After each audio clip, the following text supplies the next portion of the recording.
The Strait of Hormuz is one of the most geopolitically charged waterways on the planet.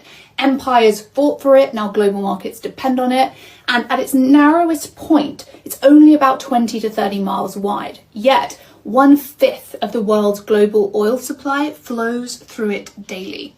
As you can see, there's Iran to the north, and there's the Musandam Peninsula to the south, which is a little exclave of Oman. Is quite tiny here on the map, but you have beady eyes, I've noticed, that juts out from UAE territory. So this narrow throat is the only maritime exit from the Persian Gulf, meaning that there's no other sea route for the vast energy exports of Saudi Arabia, Kuwait, Iraq, the UAE, Qatar, Bahrain.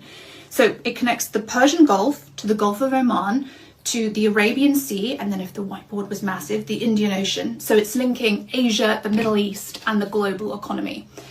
As you might guess, this strait has been contested for millennia by the early Alamites of ancient Iran, the first Persian Empire under Cyrus the Great, Portuguese naval powers, the Ottomans, the Safavids. They all were seeking to control this vital trade artery between East and West. And today, Iran holds tactical control of this northern coast. And just days ago, a senior Iranian commander warned that Tehran was considering closing the strait in response to Israeli strikes. Iran correctly sees Hormuz as ultimate strategic leverage, not to strike Israel directly, but to pressure the global order. So if cornered by Israeli action or Western backing, it can threaten a blockade which would cripple oil markets and punish Israel's allies.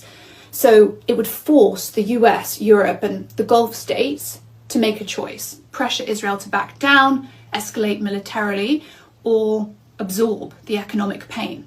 So would Iran follow through on this? Well, it's an extreme scenario and its feasibility is debated. Plus, closing this strait would hurt Iran's own exports.